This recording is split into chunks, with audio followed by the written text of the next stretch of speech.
Paul's family had just purchased a huge farmhouse. He was happy that the house was big enough he was going to have his own room finally. Paul was 10 years old, and he was over sharing rooms with his little brother Eric, who was 6. Moving day came along and Paul couldn't wait to go have some alone time in his room.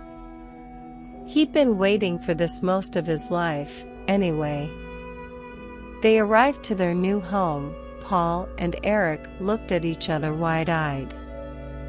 The farmhouse was great, only it looked as the most haunted house you could ever imagine. Paul and Eric went inside and immediately went upstairs to see their new rooms that were across a hallway from each other. The boys were ecstatic, most of their stuff was there already. They were waiting for a smaller moving truck with the stuff they didn't really care for. Paul began unpacking and organizing his room. He was focused on his bookcase when he heard the door to his room slowly creak open. He turned annoyed at his little brother, but saw his dad instead. He was told they were going out for pizza, so to meet up everyone else downstairs within 5 minutes. Paul nodded and got back to unpacking. Within a minute after his dad had left, he heard the wood floor thud with what seemed like footsteps. This time he was sure it was his kid brother, and when he turned around to yell at him, he found himself alone in his room. Paul walked to his door and opened it quietly, just in case Eric was outside in the hall. He wanted to get him back and get him good. He found the hallway also empty. He sighed and walked over to Eric's door. He peeked inside and saw him throwing some stuff on his bed. Paul ran into Eric's room and grabbed his shoulders while growling and snarking loudly, making Eric scream in a high pitch. Paul fell into Eric's bed laughing, and Eric stood annoyingly looking at his brother. Paul said, "Come on, let's go get some pizza," and hugged his brother at the shoulders and walked beside him all the way downstairs. After the family returned home, Paul asked Eric if he wanted to hang out in his room for a while. As they reached the hallway to their rooms, Eric said, "I'll be right there," and ran into his own room. Paul pushed the door to his room open, and he was greeted by his bed unmade and some of his books on the ground. He almost immediately yelled out at Eric, but then he remembered they had walked out together. He snarked and started picking things up when Eric ran in and jumped into Paul's bed.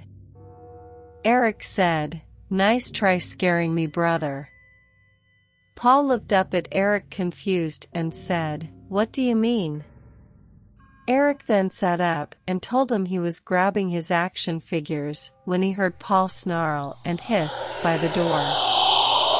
Paul denied doing so, because he had been busy by the mess Eric had somehow managed to make. Eric denied the mess, and then they really looked at each other, and Paul whispered, "I think this house is haunted." Eric nodded in agreement, and just as Paul had joined the nodding, Paul's door slammed shut as if a high gust of wind had blown through. The boys jumped up and grabbed each other. It was now about 10 p.m., so it was dark out, and Paul's attention was directed outward towards his window. He slowly walked towards it, and then something flew right past the window, hitting the glass a few times. They jumped up and ran downstairs to meet their parents watching a movie in the family room. Their mom noticed they were a bit riled up, so she asked them what they were up to. Paul and Eric shook their heads and just watched the movie with their parents. Days went by, everyone was feeling good about the move, and they were settled in. Paul was in his room one evening reading a book when Eric ran in, disrupting the quiet in Paul's room. Eric told Paul he was playing in his room when he heard some laughter coming from his closet. Paul told him he must have imagined it and to leave him alone so he could read more. Eric walked out, leaving the door to Paul's room completely wide open. Paul looked up over his book, and he had the complete open view of Eric's bedroom too, since he left his own door wide open as well. He saw his kid brother playing by his bedside, and Paul kept reading. Moments later, Paul heard a muffled growl, followed by a loud hiss that sounded as if it had said, "Paul." Paul looked up and he could still see Eric playing across the hallway. He kept watching his brother playing, then he noticed Eric stopped and looked towards his window. Eric's window was out from Paul's view, but then he heard a slow and very soft tapping sound. He jumped up and went towards Eric's room, and as he walked in, the tapping sound stopped.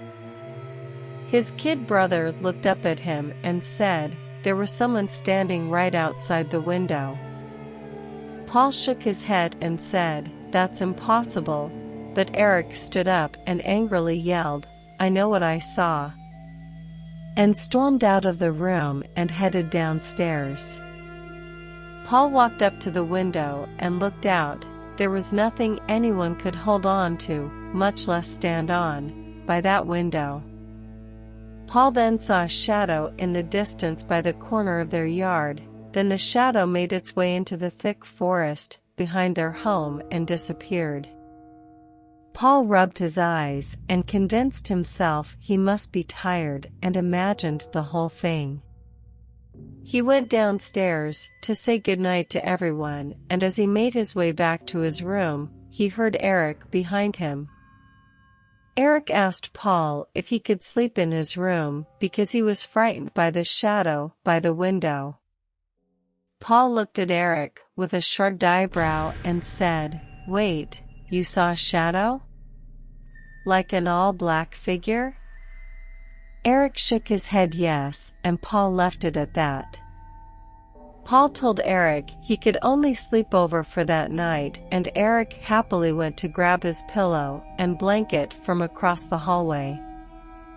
The next morning, the boys woke up to a loud shriek. They ran downstairs to find their mother in the kitchen floor, picking up some ceramic pieces. She looked up at them with tears in her eyes.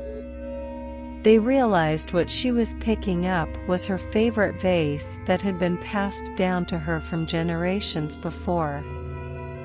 The boys started helping her, but she told them to stop, since she didn't want them to get hurt. She knew they'd both been asleep, so she wasn't angry at them, but she was upset that she must have not placed it correctly in the cupboard and it must have fallen out by accident. Days went by and little odd things kept happening. Paul heard his name being hissed into his ear a few times. Eric heard more tapping at his window. When the boys told their parents about everything, they told them they were probably nightmares they were having and that they were probably still exhausted from their move. The brothers knew what they had seen and heard, so they kept everything that happened amongst themselves from then on.